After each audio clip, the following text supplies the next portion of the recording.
Okay, time for a new video, and whether you are somebody new to my channel or you are returning to my channel to watch this video, it is greatly appreciated.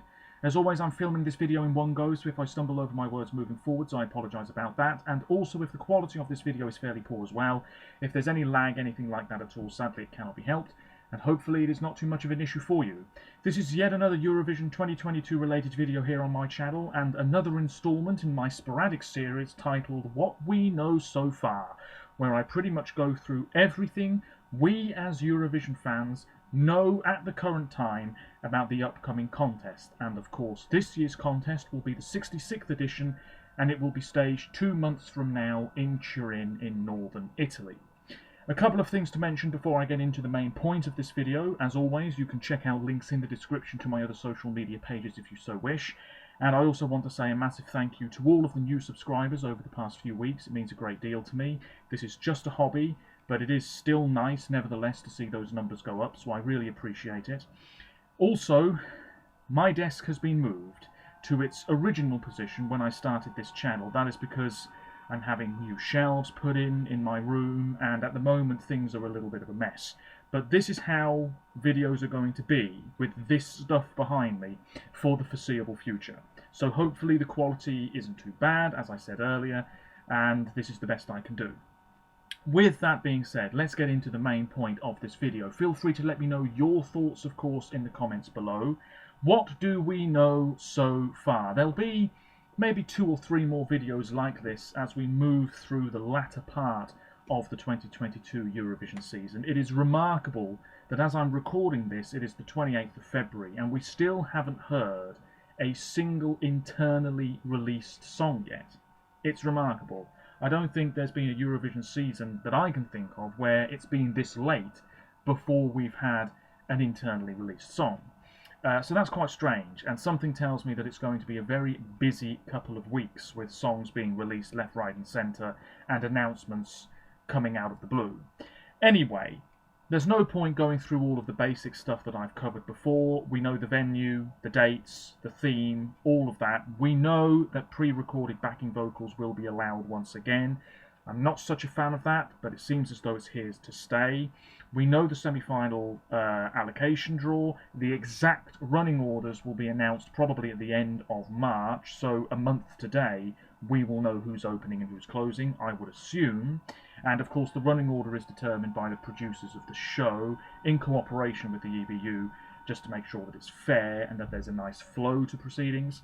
As for the postcards, all we really know is that some of them have already been filmed in various locations across Italy, and they will fit in with the slogan, the theme of this year's contest, which is of course the sound of beauty. It says here that some postcards have been filmed in Terni, which is in southern Italy, or rather the southern portion of Umbria in central Italy, and the Marmore Falls, which is a man-made waterfall created by the ancient Romans. So there you go, it looks very nice.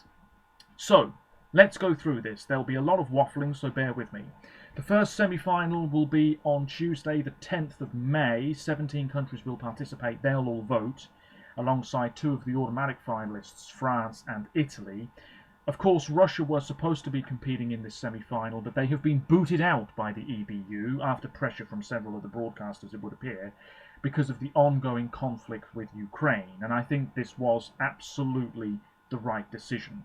It was also announced a short while ago that 3 Russian broadcasters have had their membership suspended from the EBU as well, and I think that was their choice rather than the EBU suspending them. I'm not entirely sure. What it does mean is that we might not see Russia compete for a few more years yet. Of course, it all depends on how this invasion pans out. Hopefully there will be a swift and safe conclusion to it before long, but we've just got to wait and see. If you want to hear my brief thoughts on this whole saga, then my last video, which I titled Eurovision 2022 Ukraine, I discussed it there, check it out if you so wish. Anyway, the first half of the first semi-final. We've got Albania, Ronela Hayati with Secret. What we know is that the revamp is coming on the 4th of March. That's this Friday, I believe, at the time of recording this video.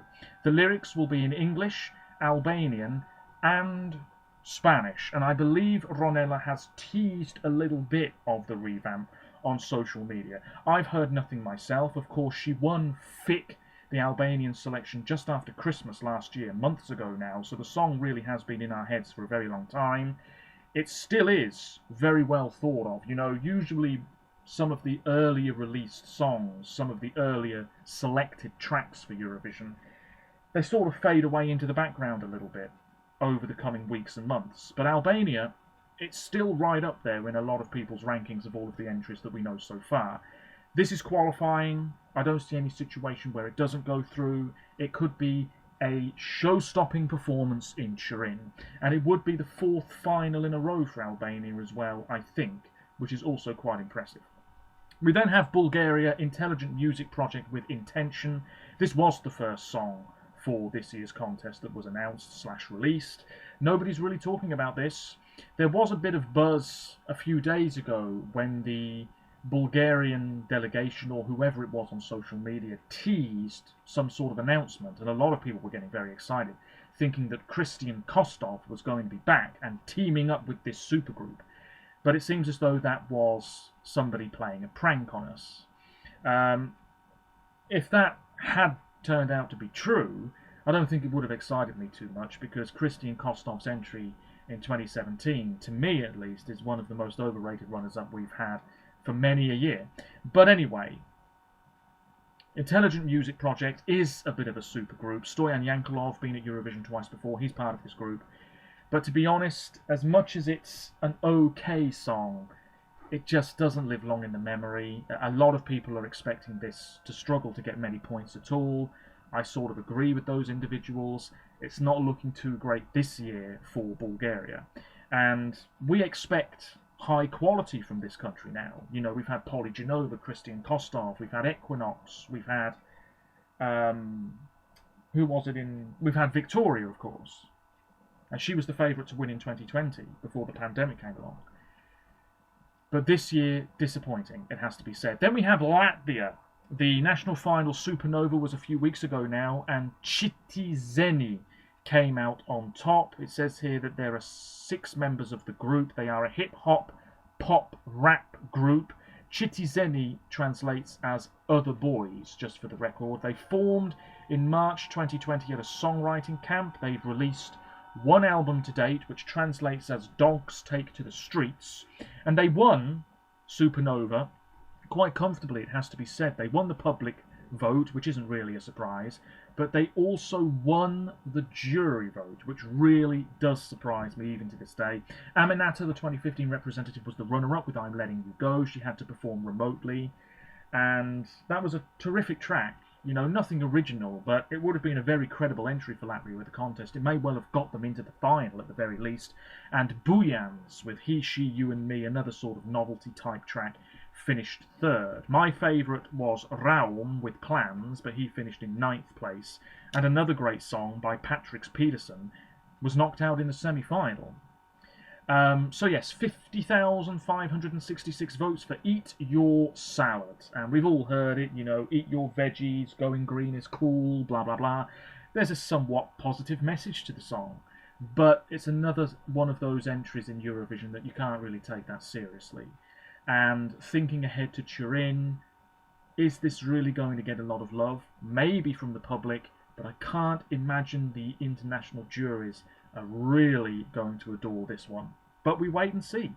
We wait and see.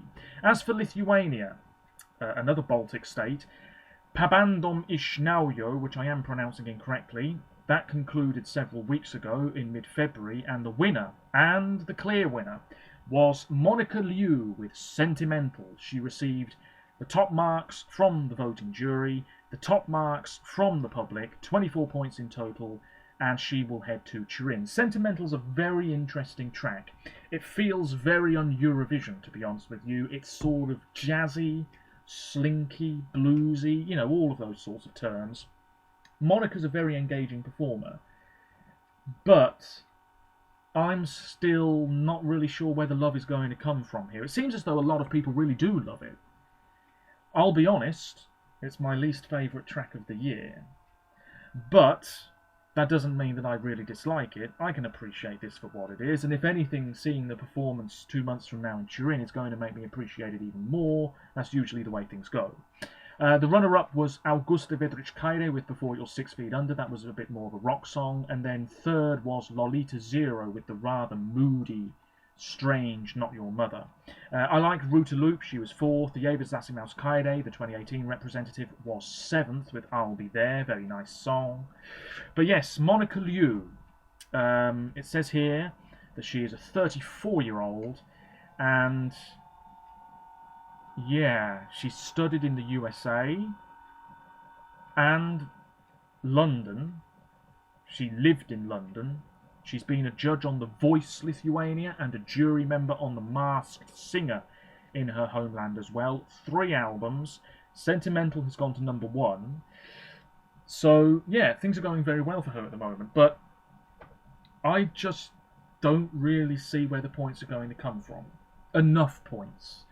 I've said it before, Lithuania does benefit a little bit from a diaspora vote every year. You know, that's how Jurius nearly qualified in 2019, to be honest. But this year, Ireland can't vote for Lithuania, and neither can the UK in the semi-final. And the UK and Ireland almost always give top marks to Lithuania because of the diaspora. So that could be 24 points they're missing out on straight away. Could that cost them? I don't know. It's a very difficult one to predict, actually, because it's so different from anything else this year. Moving on, Moldova. Well, their national final took place at the end of January, and it was a sort of hastily put together thing. There was going to be an actual grand final, but then the broadcaster said, stuff that. You can all perform one after the other, and then a jury can decide the overall winner. And the winner was Stop Shishtuben Fratsiadvahov with Trenuletul, which means train. And this song has had over 1 million views on YouTube. So that's not too bad, is it? And I think it had over 1 million before it was even selected as the Moldovan track. I could be wrong. Anyway, it's quite impressive. And Stop Shidub, this is going to be their 3rd time at Eurovision, after being Moldova's debut representatives in Kiev in 2005, top 6 finish, and then just outside the top 10 in 2011. And I've said this before, Moldova punches above its weight. They seem to have this very clever knack of taking a song which maybe isn't that impressive, but staging it in a manner that is memorable. It sort of happened with Doridos in 2018, sort of happened a bit in 2012 with Pasha Parfeni, Aliona Moon in 2013 with The Rising Dress. Yeah, it seems as though staging is actually one of Moldova's strengths. Do not write this song off yet, is all I can say. It's catchy, it's fun, it sort of puts you in a bit of a buoyant mood, I guess. Not a lot of people really seem to be loving it, but we cannot rule it out. Anyway, the song finished ahead of songs by Anna Chernichova and Lemonique in the national final. Moving on to the Netherlands.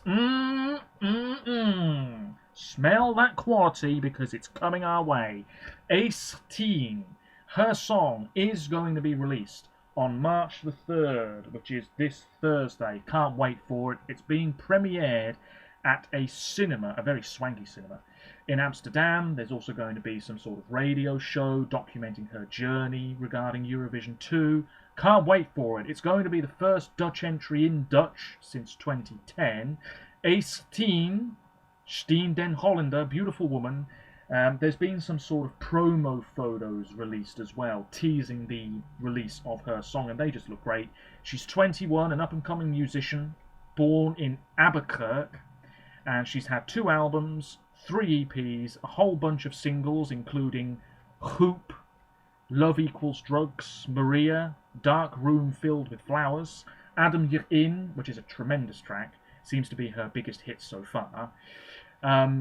But yeah, she is the Dutch representative and we'll be getting that song very shortly. It hopefully will be top notch. Then we have Slovenia. Yeah, not too sure this is top notch. EMA 2022 concluded a few weeks ago, and the winner was the young group, what are they called? LPS. There we are. The song is called Disco. There was a jury vote, and a public vote. They won the public vote, 3,151 votes, and in the jury vote they received no top mark of 12 points, but they did well with the songwriters, television jurors, and musician jury. And we know who was on those juries as well. The musicians included Tinkara Kovac, Ava Botto, former Slovenian representatives. Anyway, LPS are from Celje. They formed in 2018. LPS stands for Last Pizza Slice, which you could say is quite fitting because they're going to be performing in Italy, pizza. You know what I'm getting at here. The lead singer is Filip Vidushin, and they are a soul, funk, pop, jazz group. They finished ahead of Batista Cadillac and Be Cool, who were perhaps the favourites coming into this, along with Luma, who ended up in 4th place. This just feels like such an odd choice. I don't see much love for this at all. It is a sort of throwback disco sound that they've gone for. The performance was quite static, didn't seem to be a whole lot of energy. It wasn't the most colourful performance either. But clearly the Slovenians wanted this. I just don't see it qualifying. One success story with regards to the Slovenian national selection is that the pre-qualification system, EMA Fresh, the 4 qualifiers from that system all ended up in the grand final itself. So you have to say, having that sort of show beforehand was quite successful, and they've had it for a few years now, so they may as well keep it. But yes, LPS with disco, it's in Slovene. That is the Slovenian entry this year, but I'm not sure it's a qualifier. Then we have Switzerland. Things have been very, very quiet from the Swiss, but we will be getting the song very soon. I've not really seen any rumoured names. I've not heard anything at all, but surely it's going to be really top stuff. Then we have Ukraine, the favourites to win this year's contest, as I'm recording this. It's Stefania by Kalash Orchestra. Now, Kalash are a rap group. One member was part of Goe, the most recent Ukrainian representatives. They formed in 2019. They are a hip-hop and rap group. 2 albums to date so far, both released last year. There was controversy in Vidbir, the national final. Alina Pash won. And then there was all this controversy about, oh, did she enter Crimea? Let me see your documents, blah, blah, blah. It was all very convoluted and perhaps unnecessary. But anyway, Alina came out and said, forget this, I don't want no part of it. What's the point? And so the Ukrainian broadcaster said, okay, the runners-up can go to Turin instead. And it just so happened that Kalash Orchestra were the public's favourite anyway, quite clearly the public's favourite in the national final. Stefania is a pretty good song. It's quite catchy. Oh yeah, you know, it's got a groove to it. You find yourself swaying along to it. It's a nice track, no doubt about it. But the favourite to win? I don't know about that. It's worth saying that Ukraine have only emerged as the favourites to win since Russia started invading them. And as terrible as that is, part of me feels as though Ukraine has risen to first in the odds because of sympathy. Now, I know that's a controversial thing to say. Heavens above, you can't say that. Well, I just did. And I think a lot of people might agree with me on this. There's no doubt about it. Ukraine are going to be in the final. They're going to finish in the top 10. They're going to get a lot of points. But could sympathy votes ensure that they win? It's possible. I did see one comment from a Ukrainian, I believe, earlier today. They said that as much as Ukraine winning Eurovision would be nice, they're more bothered about getting peace at home. So, I don't know. Anyway, that's the first half of the first semi-final. Moving into the second half, Armenia. Now, there are a few rumoured names for Armenia. Of course, they are current junior Eurovision champions. And I've seen a few people say that if Kami Kami, Malena's junior Eurovision winning song last year, was actually in the grown-up contest this year, Armenia would be clear favourites to win. And, you know, I don't disagree with that. Kami Kami is ESC winning material, if you ask me. But anyway, the rumoured names are Athena Manoukian, who would have represented her country in 2020 had the pandemic not come along. And then for 2021, obviously Armenia did not compete. So will she be back?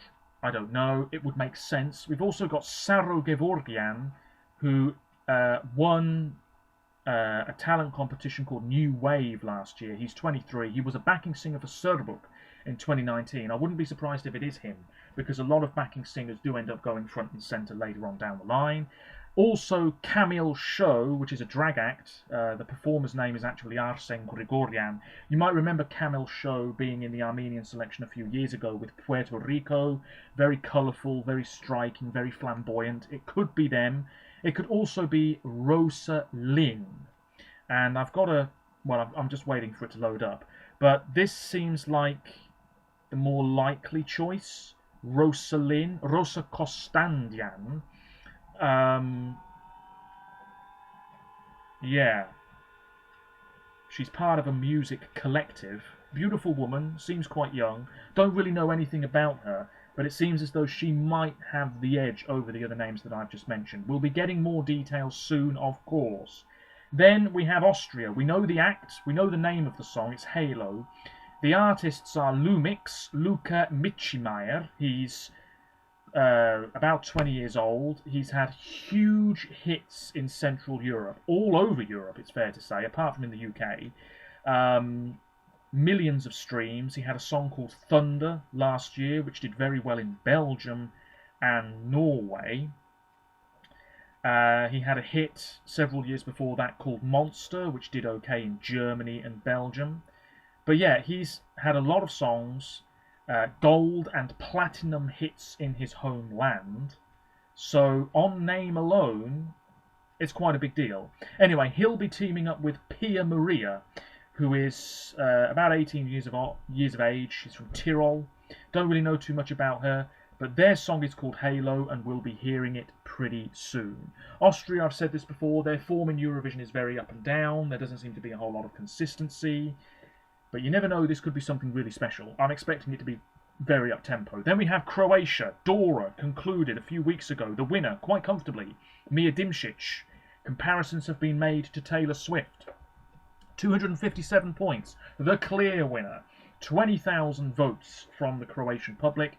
Well ahead of Marko Bošnjak, who finished second. And my personal favourite, Mia Negović, who finished third.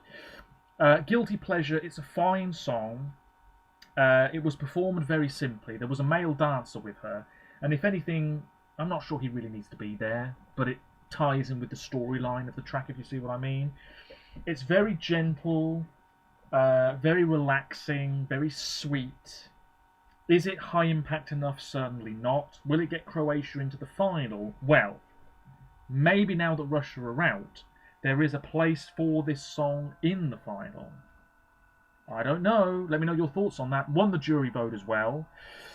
And she'll be heading to Turin. Not much more to say about it. There we go. Denmark, 5th of March for their national final Dansk Melodi Grand Prix. The songs are out. The running order is also out. Patrick Dorgan will open and Juncker will close proceedings. There's 8 songs. I don't really know who the favourite is. I think it's going to be between Confessions. That's a group with Hallelujah. Really nice. Nothing amazing, but still nice. Or just the sort of thing I can see the Danes going for, which is Let Me Go by Josie Eleanor and Jack Warren. This is a very stripped back, charming ditty, co-written by Ben from Ben and Tan, who would have represented Denmark a couple of years ago. Yeah, there's a whole lot of okay here, and not a whole lot of really outstanding material, which is usually the way with DMGP, I'm afraid to say. Let me know your thoughts on it. The final takes place very soon. Then we have Greece. The song is coming soon. Amanda Tenfjord, born in Greece, spent a lot of her life in Norway. Yeah, she was announced as the Greek representative in mid-December last year. A demo of this song was leaked some time ago. I've heard nothing. I've not seen anything. I'm not interested. I'll wait until the official song comes our way. But yeah, really hoping for good things there. And Greece, it's worth saying, if you believe the betting odds, they're right up there, so it could be something special. As for Iceland, Songvakeppnin has started. The final is on March the 12th. In the first semi-final, one of the jokey entries, gone. They didn't do a Latvia. They decided, no, we don't want that. So, Gia, or Volcano, by Happy Half is out. It might get the wild card place in the final. That's possible. But Stefan Oli with Ljósið and Sigga Betta and Ellen with Með Hækkandi Sól are into the final. And the second semi-final is this weekend. Marketa Erglova, Oscar winner Marketa Erglova, Sun City and Sana, Reykjavíkur, Daughters of Reykjavik. That might be the favourite to win, but I'm not sure it's the right choice. Katla is the right choice, if you ask me. Oh, I'm hoping she wins. And then we have Hanamia and the Astrotourists. So I'm expecting Katla and Reykjavíkur, heavens above, to go through. And then I don't know who's going to get the wild card. Maybe Stefania, actually, from Heat 1. But anyway, the finals on the 12th of March. Go A will be performing there. And I can't wait for it. Fantastic stuff. Katla all the way. Here we go. Then we have Norway. We know it's Subwoofer with Give That Wolf a Banana. They won over North Kid in the gold duel on February the 19th by 368,000 votes. And North Kid had 312,000 votes. So it was a little bit closer than expected, maybe. But there we are. Elsie Bay. Oh, she could win Eurovision. Didn't even make the gold duel. She was in the top 4, but she didn't make the final 2. Great shame. I thought she was really going to push Subwoofer here, but there we are. Yes, it's not a song you can take that seriously. It's just a bit of fun. It is a bit of a novelty act, but a lot of people are really loving this. And in what is maybe not the strongest year we've had for a long time, Norway could win in Turin. I don't see any reason why not. Unless the juries loathe this, which is a real possibility, Norway could win. They could walk away with the public results and get, I don't know, 300 points plus. And if the juries dish out, 150, top 6 with the juries, you don't know. It could happen. It could happen. I don't think so. But still, you've got to be looking at a very good result for Norway this year. Certainly a much better result than Tix got in Rotterdam. So there we are. There we are. And then Portugal. Yeah, people are sleeping on Portugal a bit. Festival de Canção starts this weekend. The finals on March the 12th. 2 semi-finals. We've got some really good songs. We've got Cali Sun by the Mr. Driver. I quite like that one. Why by Aureia, who is a huge star in Portugal. Surely she's got to be a favourite. We've also got Degradé, which is this sort of frantic Afrobeat type track by Pongo and Tristani. I've got to be honest, every time I think of Pongo, I think of 101 Dalmatians. And we've also got Sairo with Ainda Nós Temos, that's a beautiful track. Mar no Fim by Blassie, that's also good. There's some really high quality stuff in Festival de Canção this year. Portugal, I would say, probably going to qualify for the final. Again, I think it's very likely. I'm starting to ramble. Second semi-final, Thursday, what am I on about? Thursday, May the 12th. Germany, Spain and the UK will vote alongside the following 18 countries. In the first half, Australia, one of the favourites to win and rightly so. Sheldon Riley with Not the Same. Sheldon was on The Voice and the X Factor Australia and America's Got Talent. Now he's on Eurovision. I mean, he's tried a bit of everything. He was eliminated in the quarterfinals of America's Got Talent in 2020. He was eliminated in the semi-final of The Voice Australia in 2019, and in 2018 he was on The Voice Australia and finished 3rd, and on the X Factor Australia, but he was eliminated early on. Well, he's really tried a bit of everything. He lives in Melbourne, he's from Sydney, he's 22. This song, Not the Same, yeah, it was the favourite to win, I suppose. I liked Charlie, Voyager, that rock group, they were the runners-up. But yes, Sheldon Riley wasn't the jury's favourite, wasn't the public's favourite, but he won overall by a very narrow margin. And he performed in this black outfit with a sort of beaded veil over his face and fans behind him. It was all very dramatic, very sort of West End musical, I suppose.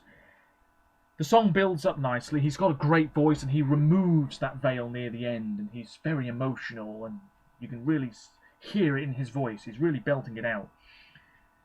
I just wanted there to be a bit more of a wow moment here, because it just sort of drags on a bit. That's where he might struggle in Turin. The juries will love this. I imagine so. The public maybe won't be on board with this quite as much. I don't know. Anyway, Azerbaijan, their most recent winner of The Voice, Nadir Rustamli, will represent his country. There he is, beard, glasses, looks like quite a cool guy. He's 22, don't really know too much about him, but he is the Azerbaijani representative. Would be nice if the song was in their own language, wouldn't it? But I don't think that's going to happen. Then we have Cyprus. Yeah, surprisingly quiet Cyprus so far. Don't really know what's happening with them. There's been a few rumoured names. Andromachi Dimitropoulou, who won, or rather was a former contestant on The Voice of Greece, has been rumoured as the name. But, yeah, it looks as though it could be them. But no announcement yet. Things are very quiet. Cyprus, of course, looking to make yet another grand final. Will it be something in the mould of Fuego, replay? Probably. We'll wait and see. As for Finland, UMK concluded last weekend, and the Rasmus, no surprises here, came out on top with 41,758 votes. They won with 310 points in total. Cyan Kicks was second, fantastic, and Bess was third. What amazed me is that people were disappointed the Rasmus won, which is fair enough if you don't like the song. But they were the favourites to win anyway, and they're such a big name. And people across Europe, you know, they're already quite familiar. That will work in their favour. This is qualifying, of course it is. The live performance, I didn't think was that amazing. Vocally, could have been better. Visually, could have been better. It reminded me of Gorillaz, you know, with the sort of animated figure on the backdrop. I don't know. This wasn't staged in the way I thought it was going to be staged. I expected something a lot more visceral, a lot more vibrant, a lot more arresting. If anything, it was reined in. On that stage in Turin, they need to blow people away. Otherwise, they might not push for a top 10 finish, let alone any higher than that. Cyan Kicks as well. I love that song, but I didn't really think the staging worked terribly well for them either. As for Bess, it was ready for Eurovision. And yes, what amazed me is that people thought this was going to win comfortably because the song's been #1 in Finland for weeks. That means nothing. Having a #1 single means nothing. Having thousands of streams means little. Because a lot of people who watch national finals and indeed Eurovision in May, they haven't heard the songs before. They've no idea if it's been #1. They've never streamed it. They might not have a clue. So it means very little, at least to me. I don't think it matters nearly as much as some people think it does. So Bess not winning doesn't surprise me. It would have been a very good winner, but the Rasmus, I thought, always had one hand on the trophy anyway. And if you take a look at the jury points, apart from Cyprus and the Czech Republic, everybody else seemed to like Jezebel. The Rasmus, one of Finland's biggest bands ever. They are going to Turin, and hopefully it's going to be a show-stopping performance. As for Georgia, well, Circus Mercus were announced as the act months ago, and we've heard absolutely nothing since. They are a progressive rock group, experimental music. It could be a bit of a jokey song. They've had songs including Weather Support, 2334, and the Ode to the Bishkek Stone. I don't really know what to expect at all, but the song is coming very soon. Israel. The X Factor Israel was used. Michael Ben David came out on top with I Am, 1 point ahead of Ellie Hooley with Blinded Dreamers. I Am is a pulsating pop song. It's executed in quite a camp manner. Not many people seem to be loving this. I'm not loving it either. I think, if anything, it might be Israel's weakest song for many a year. Inbal Bibi finished third with Marionette. That seemed like a much stronger choice. And then her other song, which was called Zaza, also excellent, but clearly the Israeli voters, the professional committee that voted as well, the jury that voted too, they didn't think so, and Michael Ben David is heading to Turin. There is going to be a revamp of the song. That might change matters. Remember Aidan Elena with Set Me Free. More people like that after the revamp. We might get a similar deal here. Moving on. After Israel in the first half is Malta. No surprises here. Another big name coming out on top. Emma Muscat, who is from Malta. She's 22, born in St. Julian's, but has had some minor success in Italy as well. She won quite comfortably. Won the jury vote, won the public vote, 92 points in total. Out of Sight is a sort of mid-tempo track. She was in this sparkly outfit. She was joined by a young girl at the end as well. Yeah, the issue here, it's a bit like Australia's song for me, in that it moves along quite nicely, but then there's no wow moment. You sort of lose interest a little bit, at least I do. The votes were very odd in the Maltese selection as well. So many songs getting 1 point. What is that all about? Anyway, Aidan, with a song in Maltese, this sort of cowboy theme you'll remember, he was the runner-up. Maybe the better choice, I don't know. And then Nicole Atsipadi, former junior Eurovision representative, was third, and I always thought she was going to do quite well anyway. There you go, 386,000 people watched the final. As for San Marino, their convoluted selection, Una Voce per San Marino, concluded on February the 19th. And to be honest, what a waste of time, because it was one of the big acts who came out on top anyway, by a point. Achille Lauro, big star in Italy, tattoos, quite flamboyant, always puts on a bit of a show. Yeah, he's had 2 #1 albums in Italy, including last year. He's had a bunch of successful singles as well, but he's not representing Italy. He nearly did, I suppose, because he was in Sanremo. He was in with a chance of winning. But then he decided, I'll try my luck with San Marino, and Stripper is the name of the song. It's a bit of a rocky number. Yeah, it feels a bit messy, I suppose, but I think that's the intention. Could be a really good live performance in Turin. The runner-up was Burak Yeta featuring Alessandro Colli with More Than You, and Aaron Sibley, a British musician, came out of nowhere to finish third with Pressure. I don't really have too much else to say about this. I don't mind the song at all. It definitely needs to be on a bigger stage, because at that theatre in San Marino it was quite cramped. You couldn't really enjoy it for what it was, perhaps. But yeah, he's an experienced performer. Young, but experienced. And certainly he's going to give it his all in May. Could get San Marino into the final yet again. As for Serbia, 5th of March for Pesma za Eurovision 2022. Loads of songs here, 18 in each semi-final. The favourites have got to be... where are they? Zorya with Zorya. That's a good song.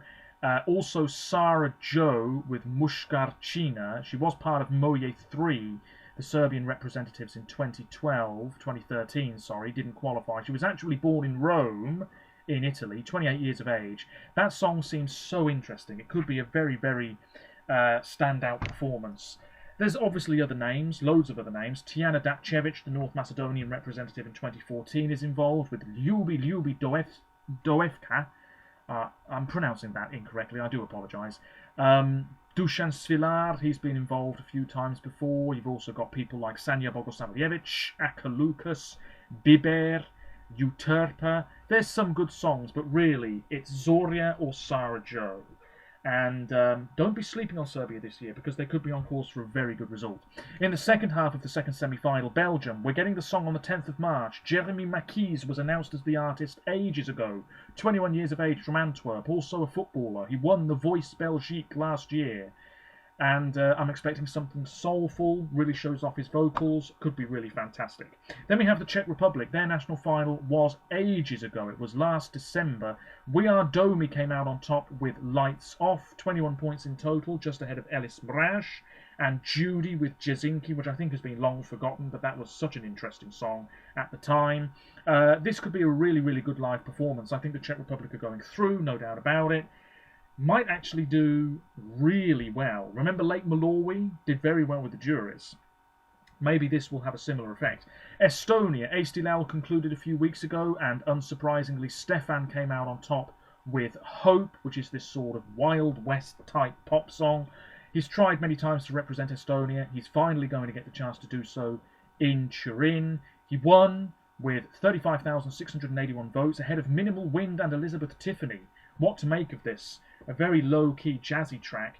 I can't say I'm too surprised, because a few years ago, Annette and Freddie finished second with Ride About Me, which was very similar to What to Make of This. So clearly, Estonians love a bit of jazz, which I can appreciate. And third was Fire by Elisa, and I did not think that was a very good live performance myself. Anna Salena, the O2 representative, was fourth. Oit Lepland was seventh. Elina Nechaeva eighth. Stig Rasta ninth. And then you had Jagup Twist last. Quite surprising, but there we are. Stefan will head to Turin. His full name is Stefan Ajapetian. He's 24, born in Estonia as the son of Armenian immigrants. So there you go. Really nice voice. The performance was fine. He had 2 guys dressed as cowboys at one point. Didn't really like that. Added nothing to it. But on the whole, very solid stuff. Likely to qualify. Ireland, their national final was on February the 4th. Brooke Scullion came out on top with That's Rich. She wasn't the jury's favourite, really.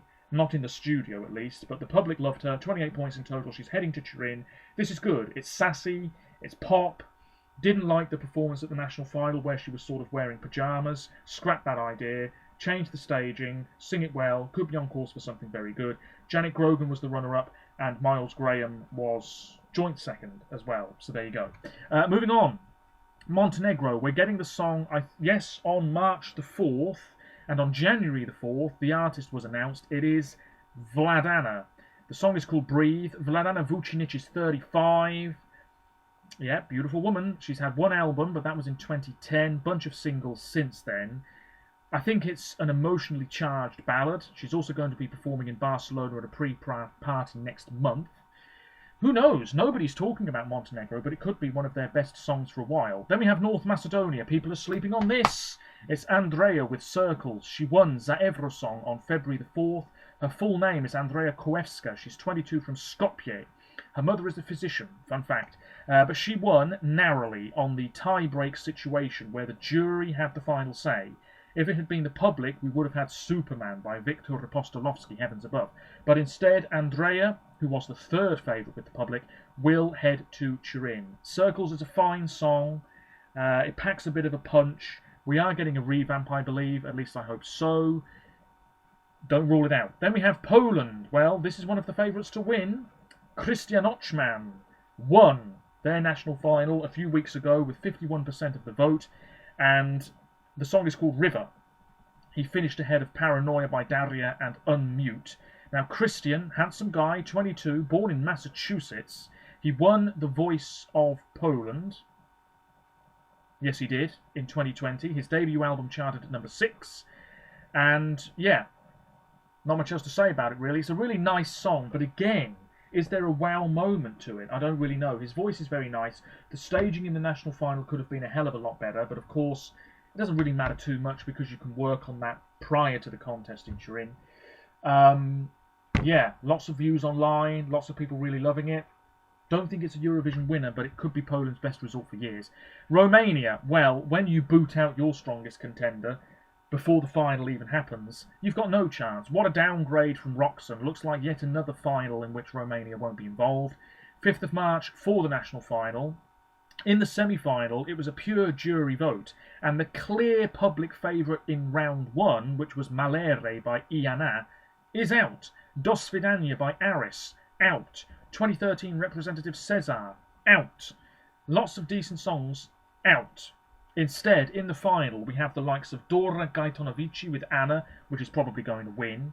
Chamame by WRS, that could do it. Romania Mea by Cream Minadora and Diana Bushka, that could do it. But really, there's a whole lot of... It's like Denmark. There's a whole lot of okay and not a whole lot of outstanding material.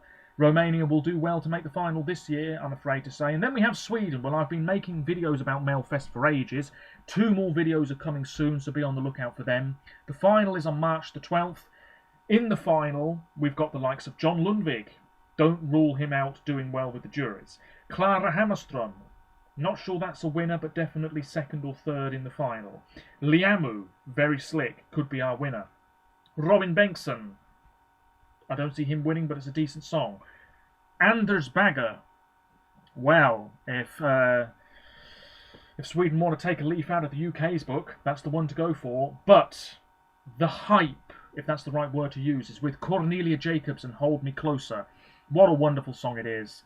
And, I mean, before Melfest began, looking at the names on paper, who thought that she was going to end up as one of the serious big hitters this year? Nobody, I would say. But no, she won the first heat, and good luck to her. Wonderful, wonderful song. The second chance round, or the semi-final 5, there's 8 songs. I don't know if they've been split into their groups yet, but we've got Anna Bergendahl, Little Sister, Alvaro Estrella, who somehow keeps getting into Melfest finals despite having pretty much the same song every time. So yeah, that takes place this weekend, and then the final at the Friends Arena in Stockholm on March the 12th. Let me know who your favourite is. Sweden could be onto something very, very good this year, but there's 1 or 2 songs that would not get them a great result as well. Into the automatic finalists. So these will be performed definitely on Saturday the 14th of May. France, their national final is on March the 5th. Eurovision France, c'est vous qui décidez. It's you who decides. The songs include So by Soa. Brother and sister duo, really good, really love the drums in it, very powerful and atmospheric. Surely that's the favourite, but I don't really know. We've also got Foulen by Alven and Aches, which I think is in Breton, I think. We've got Navigateur by Joanna, Les Chansons d'Amour by Marius, which feels very traditional. So yeah, there's some good songs. Nothing quite as impressive as Voila. And for me, Seul is the best choice and the one that I think will win. There is a jury consisting of Elodie Gossuin, who hosted Junior Eurovision last year, and John's Tears, the most recent Swiss representative. So there you go. I have full faith that they'll pick a good song, as will the French public. As for Germany, March the 4th, this Friday for their national final. It's called Germany 12 Points, which is maybe a little bit humorous, but we know Germany can deliver the goods, because in 2018 they did. So who knows, maybe they might surprise us this year. The songs include Rock Stars by Malik Harris, which is a bit like the German version of Arcade by Duncan Lawrence. Soap by Emily Roberts, which has a touch of the Olivia Rodrigo about it. We've also got one song in German, might win, it's on last in the final, but the fan favourite is perhaps Anxiety by Felice Chalou, which she wrote herself. It's a good song, I'm happy with it, but to be honest, I don't think Germany are going to be pushing for the win in Turin whatsoever. You've got to be looking at mid-table at best. As for Italy, we know the song, Brividi, streams galore, smash hit everywhere, Mahmoud and Blanco. Not the favourites to win Eurovision at this moment in time because Ukraine have surpassed them, but this could win the contest in Turin by a mile, I am sure of it. It could happen, certainly top 3. I don't see any other situation at the moment unless some of these internal songs are absolutely incredible. Brividi is a really touching ballad, performed well at Sanremo. Italy know what they're doing. No messing about. No novelty stuff. No crap. They know what they're doing, and that's why they're one of the favourites again. And next year, they're just going to deliver the goods. It's going to keep happening. I don't see them slipping up at any point. And good place in the running order in the final. Yeah, lots of things working in their favour. As for Spain, Benidorm Fest was an age ago now, but Chanel came out with Slow Mo and blew people away. She was not the Spanish public's favourite, nowhere near. Tanchugueiras had 70% of the public love, but that was only enough to get them into 3rd place. Rigoberta Bandini's song about her boobs finished 2nd. Chanel won with 96 points, thanks to the expert jury and a reasonable amount of love as well from the demoscopic jury. Chanel is a beautiful woman, 30, born in Cuba. She's performed in lots of theatre productions, including Mamma Mia and Tarzan, and she's also danced with Shakira at the MTV European Music Awards. So there you go. She's a great dancer. This performance was so good. It was sexy and engaging, and she looked fabulous, and the fact that she was moving about so much and singing so well was really impressive. Could be Spain's best result for ages, but at the same time I wouldn't be surprised if this finished in the bottom 5 as well. It's all well and good. It happens so often. People loving Spain's entry, and then they never seem to get the votes from the public. I don't know why. There's no correlation. But this song deserves to finish in the top half, especially in what I believe is a weaker year than usual. Then we have the UK, the 10th of March it says here. That's news to me. Oh, okay, we're going to get it by the 10th of March. No idea who's going to represent us. There is one name. Oh, what is her name? I think it is, I'm going to have to look it up. I can't remember their name, but they're on Tap Management's books, I believe, and they are, of course, working with the BBC to find our representative and song. But the longer it goes on, the more I'm concerned that actually they haven't had a clue what the hell they're doing. I think their name is... Yeah. In fact, you type in their name and it says Eurovision right next to it, which is interesting. Claudia Valentina. Check them out, because I have a feeling it could be them. They're a sort of pop, slightly urban style singer. They're quite young, 21, something like that. Yeah, Chelsea Grimes it could be. Absolutely. She was part of the commentary team last year for the UK, so she already has some ties to Eurovision with the BBC. But I think Claudia Valentina, it could be her. It really could be her. And I think she's been in the studio recently as well, which could be a sign that she's been recording her track. Who knows? We can't look into it too much. But the UK, it's been very quiet for ages. Really great opportunity to have a brilliant song and get a great result this year, though. It could happen, but then again, we might also finish last. We wait and see. That's it. Nothing else to say. I've been wittering on for 50 minutes. Hopefully the quality hasn't been too bad. I was going to make some very rough predictions, so I'll do it very quickly while I'm here. Let me know what you think as well. This is just a bit of fun. Don't take it seriously. Semi-final 1. Albania's going through. Bulgaria isn't. Latvia, I don't know. Lithuania, I don't know. Moldova, I'm going to say no, even though the staging could get them over the line. Netherlands are qualifying, I feel completely confident. Slovenia, no. Switzerland, yes, don't even need to hear the song. Ukraine, without breaking a sweat. Armenia, possibly. Austria, possibly. Croatia, don't rule them out. Denmark, don't rule them out. Greece, going through. Iceland, I think, will go through as well. Norway will go through. And Portugal, I'm going to say yes. So that's 1, 2, 3, 4, 5, 6, 7, 8 qualifiers potentially already in the bag. So let's take a look at the maybes. Latvia, jury love, going to be low. Lithuania, don't know. Armenia, don't know. I'm going to say Denmark because they have a habit of sneaking through. And I'll also say Armenia. So there you go, Albania, Netherlands, Switzerland, Ukraine, Greece, Iceland, Norway, Portugal, Armenia and Denmark. My prediction for semi-final 1, but of course it's just a bit of fun and we don't even know all of the songs yet. Semi-final 2, okay, Australia through, Azerbaijan probably going through, Cyprus likely to go through, Finland without a doubt, Georgia, I don't think so. Israel, not too sure about them. Malta, also not sure about them. San Marino, not sure about them. Serbia, yes. Belgium, maybe. Czech Republic, yes. Estonia, yes. Ireland, not sure. Montenegro, not sure. North Macedonia, unfortunately, I don't think so. Poland, yes. Romania, not too sure about that. Sweden, yes. 1, 2, 3, 4, 5, 6, 7, 8, 9 already might make the cut in semi-final 2, and I'll say Malta because they usually get a lot of jury love as well. But my word, semi-final 2 looks tough. It looks really tough. Anyway, that's it. Until next time, let me know your thoughts. Hopefully the quality wasn't too bad, and I'll be back with some Melfest related videos very soon. Check out my other social media pages in the links below if you so wish. Until next time, take care of yourselves, stay safe, and if you've stuck with me for this long, I thank you very much. Take care. Bye for now.